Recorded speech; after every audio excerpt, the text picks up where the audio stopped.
Un mot maintenant sur l'euro-dollar avec Aziz Zejli. Bonjour Aziz. Bonjour Lucie. Alors l'euro-dollar, on est toujours au niveau des 1,0630 ce matin, toujours donc sur ces niveaux des 1,06 alors qu'il y a un mois on était encore à 1,15.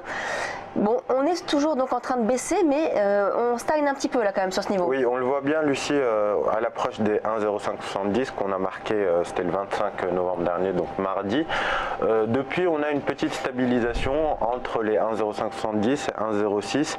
Alors vous le voyez à l'écran, depuis le début du mois de novembre, quasiment, depuis le 5-6 novembre, on évolue dans une figure de consolidation qui est en biseau. Alors quand elle est orientée dans ce sens-là, en général, c'est une figure de petit renversement de tendance. On peut avoir un petit rebond si on arrive à s'en extraire par le haut. Et s'en extraire par le haut, ça voudrait dire dépasser la zone de résistance des 1,0660, 1,0680. On a vu que c'était la dernière borne sur laquelle on a échoué, c'était mardi dernier. On est allé chercher un plus bas vers les 1,0570, c'est quasiment les niveaux du mois d'avril. Et donc on est dans cette configuration. Je pense qu'on va continuer cette consolidation dans l'attente des réunions de la BCE et de la Banque centrale américaine en décembre, et qu'à partir de ce moment-là, en fonction de leurs déclarations, on pourra éventuellement assister à des mouvements majeurs. Mais pour l'instant, je pense que la zone d'évolution va rester globalement 1,0680, 1,0570. Il faudra essayer d'acheter les 1,0570 et de vendre les 1,0680, 1,0660. Donc là, on est à 1,0629. On est légèrement en train de remonter, hein, plus 0,18%. Donc on attend finalement d'aller vers les 1,0680. Au final, c'est là si on monte pour du coup se positionner à la vente. Exactement, on va attendre même 1,0660, c'est un niveau qui peut rester acceptable, vous allez le voir à l'écran. C'est ce qui correspond plus ou moins au croisement du niveau horizontal et de la borne haute du biseau. Si on approche de ce niveau-là et qu'on commence à avoir des premiers signes de faiblesse, c'est-à-dire une petite bougie qui avalera, une petite bougie baissière qui avalera la précédente, à partir de ce moment-là, on peut essayer de se positionner et viser deux objectifs. Le premier qui peut être en intraday, les 1,0602, voire 1,0570 si on veut accompagner le mouvement et qu'on voit qu'on a un mouvement un peu plus fort.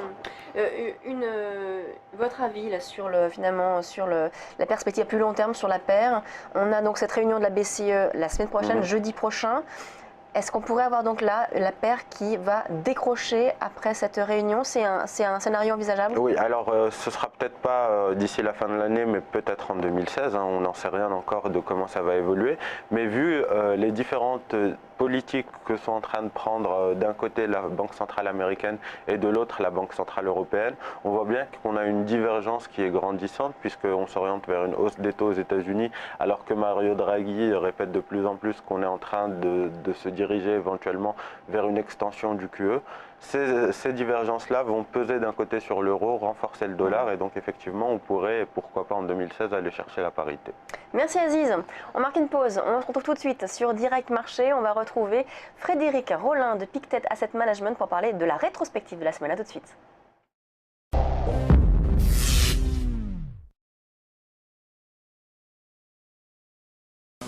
La banque du futur, elle sera simple. Tout se fera à distance et sans frais. On pourra ouvrir son compte dans un taxi, d'où on veut. Plus aucun document, une capture suffira. On signera son contrat à la voix. Lu et approuvé, Nicolas Dupuis. Et on augmentera son plafond de carte bancaire, comme ça. Cette banque du futur 100% mobile, elle existe déjà. C'est ma banque. Boursorama Banque, la banque en ligne avec son époque. Et la carte Visa Premier est totalement gratuite.